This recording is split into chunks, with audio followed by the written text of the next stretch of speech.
stack up cones and we'll go home and have a nice dinner and good night's sleep and wake up in the morning and have a good breakfast.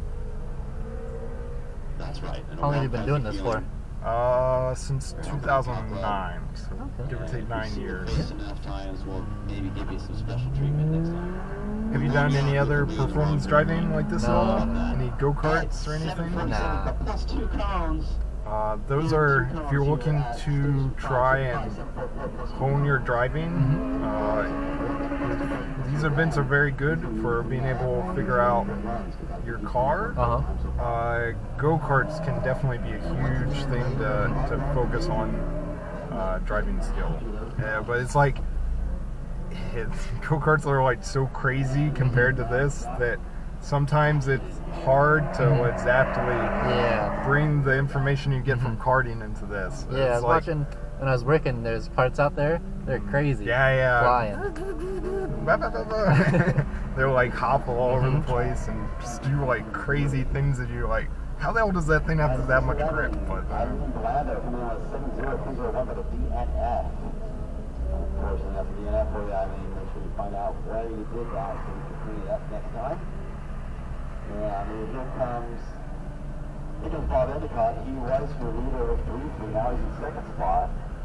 And he comes over. Okay, so let's focus on trying to focus on where we're going on course, and let's try and build up a little bit more aggression. Okay. Jonathan Newgott briefly held top hacks before the cheater Paxmobile that we all know is SP. Come in with that new top hack.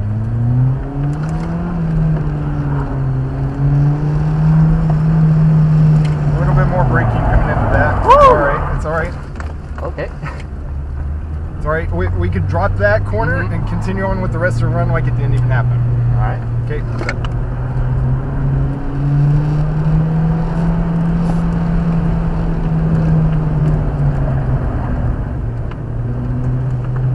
Okay. Look to your exit. There you go. Nice. Find our exit over on the right. Yeah. Look ahead. There you go.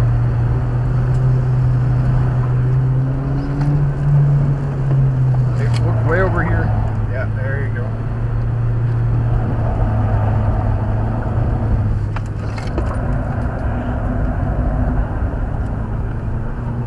Nice.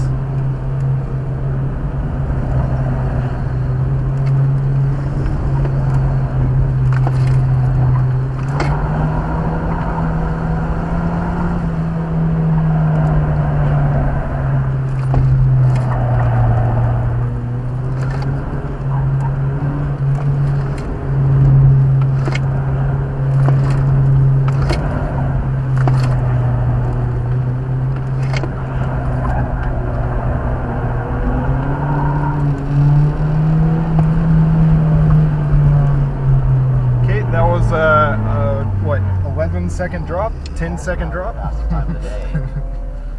So, you want to see how to do the course, watch Anthony. There we go. This is a full 10-second drop. Nice, nice. I jumped wrong.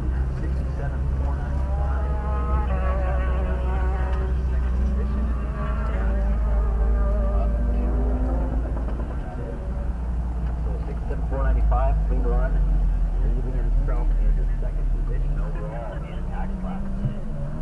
In that Camaro Camry Index. Okay, Scott, or David, that's a much better run. That's a huge time drop. Like, what did you feel like you were doing differently that run? Definitely more aggressive. Yeah. And then I was able to like look ahead to where I was going. That helped a lot. Nice to like you can say, oh, I just need to go over there. So I'll just like, oh, that's fine. I just turn this much. Like, this is a big game of it's spatial awareness and being able to perceive how the car is going to move and how you want to get it to where you want it to be. so yeah, it like focusing on what the car is doing is going to help you be able to get the most out of it that you can get. So what else did you? That was the main two things? I think so. Yeah. That first main big corner got me though. Yeah. Was like, I think you're turning in and then you maybe stepped on the brakes. Yeah, I did. So like, so think about the way the weight shifted. Yeah.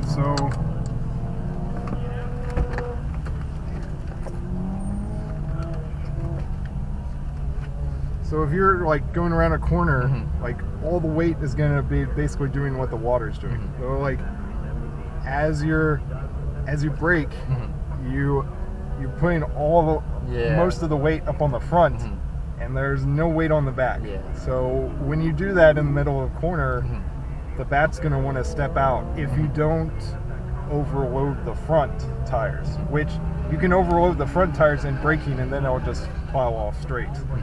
But so what you did there, you can use that technique to help the front end of the car, or maybe more the rear end of the car, step out a little bit, or to tuck the front end of the car. So if you can't get the front of the car towards the cone or towards the direction you want to try and get, you can try and like lift off the throttle, maybe bring a little bit of brake to gently put more weight on the front so you have more grip on the front. And likewise, whenever you're getting on the throttle, the weight's going to be going to the back. You're going to have less weight on the front of the front tires, and then also they're doing all the rotation.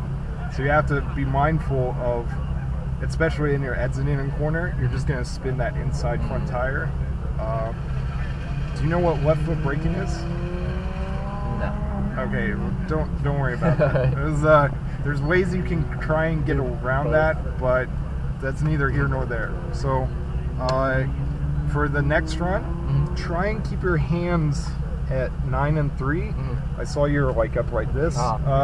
If you have a situation like in that first corner where you had the moment, if you have your hands at 9 and 3, you can correct for it much more intuitively and easily by keeping your hands at 9 and 3. And then right before the finish, keep on the throttle until you get into the chute. Past it. Yeah, you got off the throttle before, so that's a no-brainer there. Okay, all right, David. So he's gonna wait for Leonard to come back. So I'm gonna move the cone so you can come this way. Okay. Okay. Okay. Maybe back up a little bit.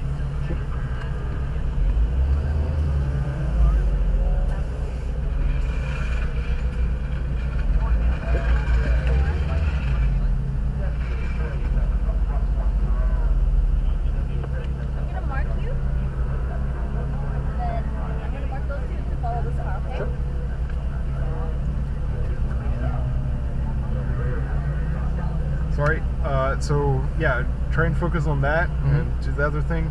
Maybe continue to try and feel out the limits of the grip, try and exploit, and just like try new things. In the very far corner, like way back there, where you kind of can gain speed after the slalom.